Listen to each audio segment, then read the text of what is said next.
दो नंबर है वो इस तरीके से बनता है, और दो नंबर को एस्ट्रोलॉजी में मून से कनेक्ट करते हैं। तो जहाँ मून भी हमारे क्या इमोशन है, और दो नंबर भी इमोशन का। अब जब इमोशन आ जाते हैं तो जहाँ इमोशन आएंगे तो वहां मूड आ जाएगा। यानी दो नंबर क्या है, इंसान को सबसे पहले तो मूडी बनाता है, इमोशनल बनाता है। इसका जो असर आएगा, मूडी बना देगा, इमोशनल बनाएगा, और आपके कैरिंग। जब आप में इमोशन होंगे तो आप कैरिंग करेंगे दूसरों को। और मैंने आपको एस्ट्रोलॉजी में बताया कि जो मून है ना, उसको नर्सिंग से जोड़ते हैं। नर्सिंग यानी पोषण से। मून क्या है, मून माता को भी रिप्रेजेंट करता है। तो कैरिंग होगा, नर्सिंग होगा, मतलब दूसरों की देखभाल करने वाला, उनका ख्याल करने वाला, ये इमोशन होंगे। अब किसकी आप फॉर्मेशन देखिए होगी, हमें फॉर्मेशन से समझना है। इसमें एक कर्व है और एक स्ट्रेट लाइन है। तो कर्व क्या बताता है, एडजस्टिंग नेचर, कि ये एडजस्ट करेगा, बट रियल में नहीं करेगा, ये लगेगा सिर्फ। क्यों? क्योंकि इसमें नीचे एक स्ट्रेट लाइन भी है। तो दो का जो व्यक्ति होगा, वो आपको ऐसा साइन देगा कि वो एडजस्ट कर रहा है, बट रियल में वो नहीं कर रहा होगा। वो करेगा भाई जो उसको ठीक लगे। मतलब आपको ये तो लगेगा कि भाई ये मेरी बात सुन रहा है, बट अल्टीमेट वो वही करेगा जो उसको करना है। अब दो नंबर क्या है, दो नंबर अगर आपके ग्रेड में बढ़ जाए, देखिए इमोशन उतने ही जरूरी होते हैं जो हमको स्टेबल रखें। जहां इमोशन बढ़ेंगे तो हम क्या हो जाएंगे, अनस्टेबल। तो दो नंबर वालों के साथ जो सबसे बड़ी प्रॉब्लम आती है, उनको स्ट्रेस ज्यादा होता है। क्योंकि देखिए जहां इमोशन है वहीं स्ट्रेस है। तो जब स्ट्रेस होगा आदमी को, तो उसको दो चीजें तो कंफर्म हो जाती हैं। जब ये स्ट्रेस देगा, तो स्ट्रेस क्या देता है, पेट की खराबी। एक तो जिस आदमी को स्ट्रेस रहता है उसका पेट सही नहीं रहता। दूसरा क्या देता है, स्लीपिंग डिसऑर्डर। स्लीपिंग डिसऑर्डर भी ये देता है।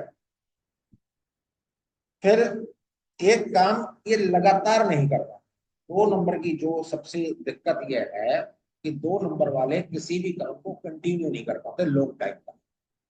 उनका जो वर्क फील्ड है वो बदलता रहता है, उनका इंटरेस्ट भी चेंज होता रहता है। हालांकि इनकी जो होती है इंस्टीट्यूशन पावर बहुत अच्छी है। दो नंबर वालों की इंस्टीट्यूशन पावर बहुत अच्छी है। अगर ये किसी एक काम पे टिक जाए तो ये बहुत सफल काम कर सकते हैं। अब जब इंस्टीट्यूशन अच्छी है तो ये ऑकल्ट फील्ड में ही बहुत अच्छे हो सकते हैं। लेकिन वहां भी कंडीशन टिकने की होती है, कि आपको एक सस्टेन करना होता है। आप अगर रोज अपना इंटरेस्ट चेंज करेंगे तो वो चीज हो नहीं पाएगी। और दो नंबर में क्या होता है, दो नंबर में देखिए अट्रैक्शन तो है, इमोशन है, अट्रैक्शन है। तो पर्सनैलिटी अट्रैक्टिव होती है, सुंदरता होती है, क्रिएटिविटी होती है। क्योंकि इनकी जो थिंकिंग पावर होती है ना, इमोशन होते हैं, मतलब ये इमेजिनेशन पावर इनकी बहुत अच्छी हो, तो ये अच्छे क्रिएटिव चीजें कर सकते हैं, क्रिएशन अच्छा कर सकते हैं। अब इनको क्या होता है, जैसे मून है, मून 16 संपन्न कला हो। तो दो नंबर के इफेक्ट में भी आदमी 16 संपन्न कला होता है, उसके अंदर कला तो बहुत होती है। बट प्रॉब्लम वही आ जाती है कि वो एक चीज में सस्टेन नहीं कर पाता, उसके बाद मूड स्विंग होते हैं, वो चीजों को बदलता है, स्ट्रेस ज्यादा ले लेता है, इमोशनली डिस्टर्ब जल्दी हो जाता है। तो दो नंबर का जो ड्रॉबैक है वो ये है कि दो नंबर आपको कैरियर में स्टेबल नहीं। लेकिन जब मैं ये कह रहा हूं तो उसके साथ आपको ये चीज ध्यान रखना है कि ठीक है आपका रूट नंबर कुछ भी है, डेस्टिनी नंबर कुछ भी है, लेकिन एक नंबर, जैसे कि एस्ट्रोलॉजी में आपको एक ग्रह से आप सब कुछ नहीं बता सकते। आपको नौ के नौ ग्रहों की पोजीशन देखनी होती है, उनकी क्या पोजीशन है, उन पर किसकी दृष्टि है, ये सब चीजें कैलकुलेट करनी होती है। तो उसी प्रकार न्यूमरोलॉजी में आप किसी के बारे में जब भी प्रोडिक्शन देंगे तो आप एक नंबर से नहीं देंगे। आपको इन टोटलिटी देखना होता है, ये तो उसकी ग्रिड से करें। ये नहीं कि भाई आपका 4 रूट है तो आप ऐसे हम सिर्फ 4 की क्वार्टर लेंगे, नहीं, उसकी टोटल ग्रिड भी देखें। ठीक है ना, कि न्यूमरोलॉजी जो है वो एस्ट्रोलॉजी का एक पूरक, मतलब एक सपोर्टिंग पार्ट है। तो ये अपने आप में बहुत कंप्लीट नहीं है, कुछ चीजों में ये बहुत एक्यूरेट है, से भी ज्यादा आसान है, लेकिन कुछ इसकी लिमिटेशंस है। लेकिन अगर आपको एस्ट्रोलॉजी आती है और न्यूमरोलॉजी भी आती है, तो आपको बहुत आसान हो जाता है चीजों को पकड़ना। भाई अगर हमको दो चीजें आती हैं तो हमको प्रेडिक्शन देना बहुत आसान हो जाता है। आप ये बताइए कि जो इंसान बहुत अच्छे होते हैं, क्या ऐसा होता है कि बुरे के साथ ही बुरा होता है? अक्सर ही आपने ये देखा होगा कि जो इंसान बहुत अच्छा होता है उसके संग बहुत बुरा होता है, उसकी लाइफ बहुत स्ट्रगल वाली होती है। और आप ये देखते हैं कि इंसान तो यार बहुत बुरा है, बट उसकी लाइफ तो बड़ी स्मूथ है, उसको सब। तो इसका कारण सोचिए क्या कारण है? इसका सबसे बेस्ट जो आपको एक्सप्लेनेशन मिलेगा वो न्यूमरोलॉजी देती है, वो भी वैदिक। कि ऐसा क्यों होता है कि अच्छे इंसानों के संग अक्सर बुरा होता है और बुरे इंसान अक्सर बहुत अच्छी जिंदगी जीते हैं, उसका कारण क्या है? देखिए, हम तो मानते ही हैं सनातनी लोग कि ये इफेक्ट हमारे पास्ट का है, हमारे पास, और हमारा पास्ट इस जन्म तक का नहीं है। कारण न्यूमरोलॉजी आप बेस्ट बताइए। एक्चुअल में क्या होता है कि 9 नंबर है, 9 नंबर में जो 4 एंड 8 है, वो अगर सिंगल हो तो वो नेगेटिव होते हैं। यानी सिंगल 8 आपकी ग्रिड में है और सिंगल 4 आपकी ग्रिड में है तो वो नेगेटिव माना जाता है। बाकी जितने नंबर हैं वो अगर सिंगल है तो वो पॉजिटिव माना जाता है। ओके। अब मान लीजिए एक ग्रिड ये है, एक ग्रिड आपकी है, और एक कंपेरिजन में एक ग्रिड मान लीजिए ये है। ठीक है, तो इस बंदे के अंदर क्या है, इस बंदे के अंदर लीडरशिप है, हेल्पिंग नेचर है, कॉन्फिडेंस है। ठीक है, वो आपके अंदर।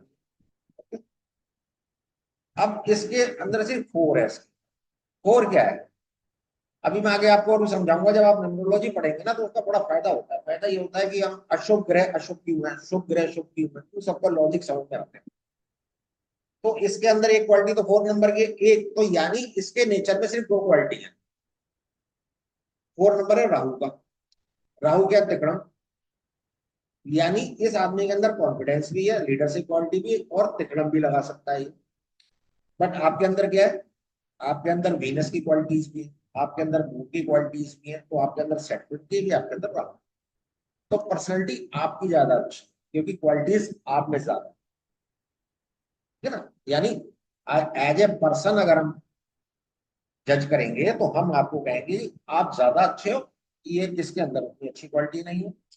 लेकिन उसका इफेक्ट क्या है, देखिए, जब 9 नंबर है, हमारे यहाँ सबसे पहले वन की दशा। वन की दशा 1 साल रहेगी। वो आपके सन, मतलब रूट नंबर के अकॉर्डिंग निकाला जाता है। मैं वैसे बता रहा हूँ, वो तो सबका सीक्वेंस अलग है कि पहली दशा आपको 5 की मिलेगी या 6 की मिलेगी। मतलब जैसे वन की दशा है 1 साल की, तो जब दशा आती है ना तो उस नंबर को इस ग्रेड में ऐड कर लिया जाता है। जैसे अगर आपकी वन की दशा मान लीजिए चल रही है, तो एक सिंगल वन तो आपके ऑलरेडी है, एक वन और हो गया, ये हो गया। तो अब ये क्या हो गया, नेगेटिव। अब ये जो वन हो गया नेगेटिव हो गया, कितने टाइम के लिए, 1 साल। देखिए, वैदिक न्यूमरोलॉजी इसलिए बेस्ट है कि आदमी का समय और आदमी की लाइफ कभी एक जैसी तो चलती नहीं, तो वो डिसाइड दशा से ही होता है ना। तो वैदिक न्यूमरोलॉजी है जो दशा बताती है। अब यहाँ वन की दशा है तो आपकी इस ग्रेड में वन ऐड हो गया। अब वन ऐड हो गया तो ये बता रहा है कि ये जो आपका 7 1 है, ये नेगेटिव हो गया। हो गया ना? इस पर्सन का भी ये 1 साल नेगेटिव हो गया। अब मान लें चले दोनों की एक साथ दशा चल रही है, अब टू की दशा आई। अब आपके पास ऑलरेडी एक टू था, तो आप में एक टू और जुड़ गया। अब क्या हुआ, जो आपके बैलेंस इमोशन थे अब तक, क्योंकि आप अभी तक तो टू पॉजिटिव था, लेकिन अब ये क्या हो गया, मोर देन वन हो गया, तो इमोशन क्या हो गए, बढ़ गए। जब इमोशन बढ़ गए तो गड़बड़ हो गई। तो ये दशा आपके लिए नेगेटिव हो गई, लेकिन इसके लिए पॉजिटिव हो गई, क्योंकि इसके पास इमोशन थे ही नहीं। अब ये अगले 2 साल तक थोड़ा सा इमोशनल पुट इसके अंदर आ गया। फिर आती है थ्री की दशा। अब थ्री आपके पास भी नहीं है तो आपके लिए भी अच्छा, और इसके पास भी नहीं है तो इसके लिए भी अच्छा। 3 जुपिटर का होता है, यानी अगले 3 साल आपका दिमाग ज्यादा अच्छा काम करेगा, आप ज्यादा अच्छी मतलब डिसीजन ले पाएंगे, वो ये भी कर पाएगा। अब फोर आया, अभी तक आपका फोर नेगेटिव था, ठीक है, लेकिन जैसे ही दशा ये डबल हो गया तो ये पॉजिटिव हो गया और इसका भी पॉजिटिव हो गया, ठीक है। अब आती है फाइव। फाइव आपके पास भी नहीं है, इसके पास भी नहीं है, तो ये भी पॉजिटिव। अब आती है सिक्स। अब आपका सिक्स नेगेटिव हो गया, इसका सिक्स पॉजिटिव है। तो इन टोटालिटी अगर आपकी ग्रिड में जितने नंबर कम हैं उतनी आपकी लाइफ स्मूथ रहेगी, जितने नंबर ज्यादा होंगे उतनी लाइफ में डिस्टर्बेंस है। क्योंकि फोर और एट के अलावा, फोर और एट का आता है तो ये पॉजिटिव आ गया, बट बाकी टाइम जो है वो तो आपका डिस्टर्ब हो जाएगा। और टोटल इसमें 45 ईयर्स की दशाएं होती हैं। जो एक चक्र होता है, जैसे वैदिक में तो 120 साल का पूरा चक्र बनाया हुआ है, इसमें जो नंबर्स की दशा आती है वो 45 ईयर्स की होती है। उसके बाद फिर वो रिपीटेशन होता है। अब सबका अपना अपना, मान लीजिए आपने थ्री की टाइम पे आपका हुआ, जन्म हुआ, तो आपका इस तरीके से सीक्वेंस चलेगा, पहले तीन की फिर चार की। तो अब आप समझे कि जो अच्छे इंसान होते हैं उनकी जिंदगी ज्यादा दिक्कत वाली क्यों होती है, वो ये नंबर सिस्टम बताता है। आपकी ग्रेड में जितने कम नंबर है वो उतना अच्छा है, हालांकि आपकी पर्सनैलिटी उतनी अच्छी नहीं होगी, आप एज ए पर्सन उतने अच्छे नहीं होंगे, क्योंकि हर नंबर की अपनी कुछ क्वालिटीज हैं, वो क्वालिटीज आप में नहीं है, बट फिर भी लक आपका फेवर कर रहा है। अब इसको इसको वही कह सकते हैं कि भाई हमारा प्रारब्ध है ना। तो न्यूमरोलॉजी से ये चीज बहुत अच्छी क्लियर होती है।